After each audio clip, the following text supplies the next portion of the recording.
Good afternoon, it's October 7 and this is our update for Burgess Apartment Renovation. Focus natin computer shop pero ito ginagawa rin. Ito mga wiring dito. Ayaw ng ganito parang spaghetti, pinapaayos natin. Ito, pasok na yan. Ito, pinapasok na dito. Yung 4-way switch, inaayos na para dito sa ilaw dito para maisarado na natin ito lahat. Dito, ini-install ang smart lock. Ito, nailagay na natin yan. Ganda na nating windows, lalo na sa gabi. Ang ganda yan, look at that. Ayaw, no? So, inaayos ko yung side doon para pumatay sa hulog. Papalagay tayo ng ilaw dyan para kasi ang gagawin dito, all madalim yan. Ito papatayin usually, patayan lalo na sa gabi. So, dapat may ilaw na para makita lang ito. Naayos na yan. Finish na. Ayan, okay. Finish dito. Dito maglalagay tayo ng mesa dyan. Dito lang. Okay.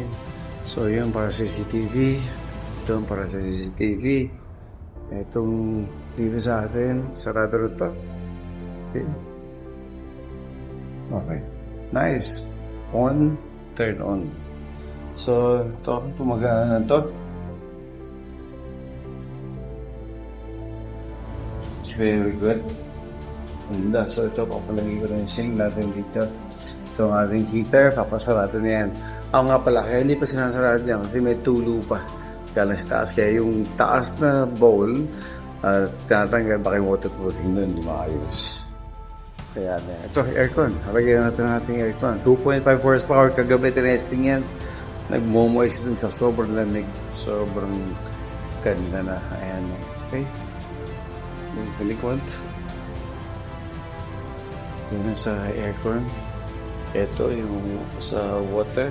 Yung release. So, sasarado yan. Ito, kapagtan. Yung gana. Finish yan.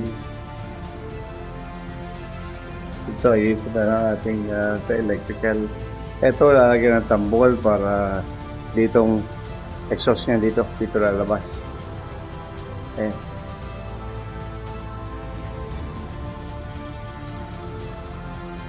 Yung sa aircon, ito, yan, ito naka-install. Okay. Ito dito kahapon, dito binutasan, sabi ko huwag magbubutas dito, tinamaan yung mga linya natin yan. So, pero okay na ngayon yan. So, finish na yan dyan. Dito, lilinisin. Yan, okay na doon. Sa kabila, ito susunod yan. Gagawin niya yan, naayos ang itong natin sa loob.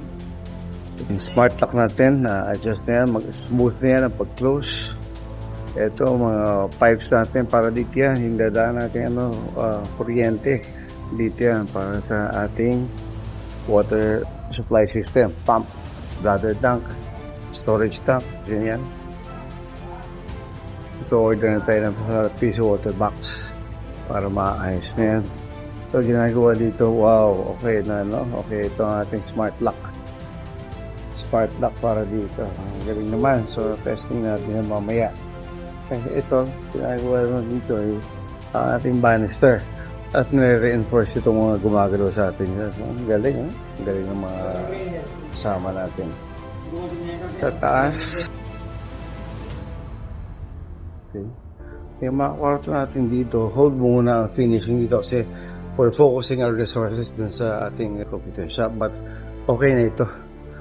Ready na for finishing ito. Ito rin for finishing. Ito tinatambulan lang yan. But after that, ito sasarado ready na for finishing. Patingin natin ito sa likod. Ito, okay na ito. So yung balancer dito. Tatayo dyan. Dito, look at that. Ayan, no? Okay, ito yung room. Mayroon pa tayong isa dito. Poste. Gagawa ng poste yan in preparation para sa kailang para sa room yan and also in preparation para sa ating future building dito. Once nag-decide na maglagay ng building, look at that. Galing, no? Tinulungan na natin. Galing talaga na ating masonry team. Para sa ito mga poste, bakit tayo mayroon poste dyan? Para dito, pag nag-extend naman ang ating roof, yan ang mga sasalo. Okay, yan, no? Ginawa na natin sa kapitbahay kasi nag-encroach sila sa property natin. Although coordinated naman sa kanila yan. So, dito, open pa yan. Maglalagay tayo dito ng mga tubulars. Tubulars yan, no? Para open pa rin ang hangin. At pansin, may protection tayo sa accidents and possible ingress. Hindi pala makakapasok siya.